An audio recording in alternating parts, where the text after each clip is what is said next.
It's 2 a.m. and the house is dead silent until you hear it from the corner of the room. Slurp, slurp, slurp. Your dog is obsessively licking and chewing at their paws again. You call out for them to stop, they pause for 5 seconds, and then they're right back at it until their feet look raw, red, and stained with saliva. If this is your reality right now, I know exactly how exhausted you are. You've probably already spent real money on steroid creams, the cone of shame, and allergy pills that seem to work for a week before the licking comes roaring back. So, let me ask you something that might completely change how you see this. What if this was never really an allergy at all? What if you've been treating the wrong problem this whole time? Hi everyone, I'm Dr. Sarah Peterson, your neighborhood veterinarian.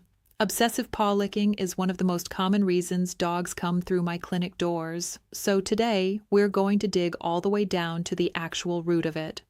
I'm going to walk you through why traditional allergy treatments often fall short here, what's really driving that constant licking, and a simple, affordable plan to genuinely calm it down, not just mask it for a few days. Grab a notebook, hit subscribe, and let's get into it. Let's start by talking about the allergy trap, because this is where a lot of well-meaning treatment plans go wrong. When a dog shows up with red, irritated, constantly licked paws, a common approach is an immune-suppressing medication that essentially turns down the itch signal in the brain. For dogs with genuine severe environmental allergies, these medications can be genuinely life-changing. But here's the catch: they don't address what's actually causing the irritation underneath. They just quiet the alarm. Think of it like your car's check engine light coming on, and instead of looking under the hood, you just put a strip of tape over the light. The warning disappears, but whatever triggered it is still sitting there. The moment that medication wears off, the itching often comes back just as intensely, sometimes worse. So if it's not always a straightforward pollen or grass allergy, what else could be going on? Here's a strange but genuinely useful experiment. Go pick up your dog's paw and smell it. Does it smell a little like corn chips or old musty cheese? That distinct smell isn't just dog smell. It's often the telltale scent of an overgrown yeast population on the skin, specifically a yeast called Malassezia. This tends to be a much bigger piece of the puzzle than people realize. Yeast loves warm, dark, damp environments, and the space between a dog's toes is essentially the perfect little breeding ground. When yeast overpopulates, it becomes intensely itchy and can even sting or burn. So the dog does the only thing they know how to do: they lick. But a dog's tongue is warm and wet, so every lick adds more heat and moisture right to the exact spot the yeast is thriving in.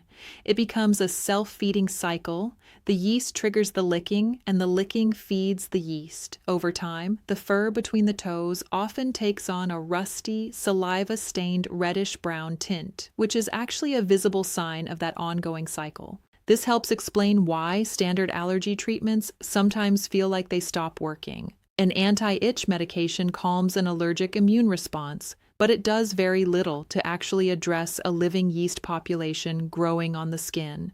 In some cases, because these medications work by calming the immune system, they can unintentionally make it a little easier for that yeast to spread further, sometimes into the ears, the armpits, or the belly. I remember a case where an owner brought in her golden doodle after nearly 2 years on allergy medication. His paws had a deep reddish stain, and he was constantly shaking his head because his ears were full of dark, waxy buildup. She was heartbroken, convinced he was allergic to their own backyard. When we took a paw swab and looked under the microscope, it was overwhelmingly yeast. It wasn't the grass, it was a widespread yeast overgrowth that had never actually been addressed at the source. So where does all this yeast come from in the first place? Often it traces back to the food bowl. Yeast is a living organism, and like most living things, it needs fuel, and its favorite fuel by far is sugar. Now, you're probably thinking, I don't feed my dog sugar, I feed premium kibble.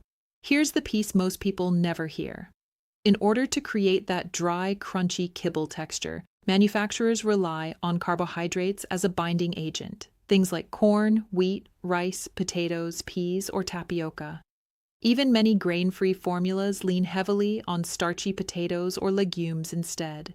Once eaten, those starches break down into glucose, essentially sugar, inside your dog's body. Without meaning to, a lot of us are feeding a higher sugar diet than we realize, and that sugar is exactly what fuels yeast overgrowth in the gut, which can eventually make its way outward toward the extremities, especially the ears and paws. Over time, this imbalance can contribute to something called leaky gut, where the lining of the intestines becomes inflamed and slightly more permeable than it should be, allowing tiny amounts of toxins and yeast byproducts to slip into the bloodstream. The immune system reacts to that with inflammation, and the body often tries to push some of that out through the skin, particularly through the sweat glands in the paws. This is really the core insight here. The itchy paws themselves usually aren't the actual disease. They're a visible symptom of an imbalanced gut. Spraying something directly on the paw might offer brief comfort, but it's not addressing what's happening internally. So let's build the actual plan, because there's real hope here, and it comes in two parts. Part one is immediate relief for today, and part two is the deeper, longer-term fix. For immediate relief, we're going to lean on a simple, inexpensive paw soak, because yeast struggles to survive in an acidic environment. Grab raw, unfiltered apple cider vinegar, ideally the kind labeled with the mother. Mix 1 part vinegar with 2 parts warm water in a shallow tub or basin. If the paws already look quite red or raw, dilute it further, 1 part vinegar to 4 parts water, to avoid any sting. Stand your dog in the mixture, making sure it covers the spaces between the toes, and let them soak for about 5 minutes. This acidic environment helps disrupt the yeast living on the surface of the skin. Here's the step almost everyone forgets, and it matters enormously. Dry the paws completely afterward. Use a towel, and if your dog tolerates it, a hairdryer on the cool setting works well too. Remember, yeast thrives on moisture, so leaving the paws even slightly damp basically resets the whole cycle. Repeating this soak once daily for about a week tends to noticeably reduce that corn chip smell, calm the redness, and quiet down a lot of that obsessive nighttime licking. But that's only addressing the surface. Part 2 is about healing things from the inside, so this doesn't simply return next month. The first rule here is starving the yeast at its source. If you look at your dog's current food and corn, wheat, or soy sits near the top of the ingredient list, it may be worth transitioning to a higher quality option where real meat is the primary ingredient, with meaningfully lower starch content.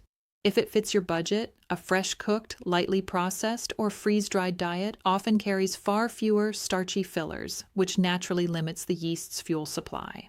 The second rule is rebuilding the gut's natural defenses. Adding a quality, pet-specific probiotic to their daily food can help reintroduce beneficial organisms that compete directly with the yeast for space and resources, gradually helping calm that internal imbalance. Some probiotics also include digestive enzymes, which help your dog break food down more completely, leaving less leftover material for opportunistic yeast to feed on. Together, these changes slowly shift the internal environment into one that's simply much harder for yeast to dominate.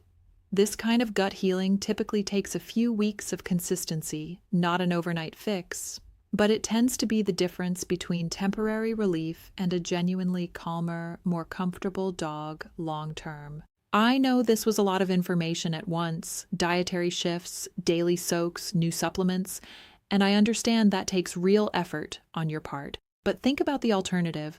Watching your dog quietly suffer through nightly chewing while cycling through short-term fixes that never quite hold. You are the only advocate your dog has in situations like this, the one who can look past the surface symptom and actually address what's underneath it. So here's our simple plan to remember.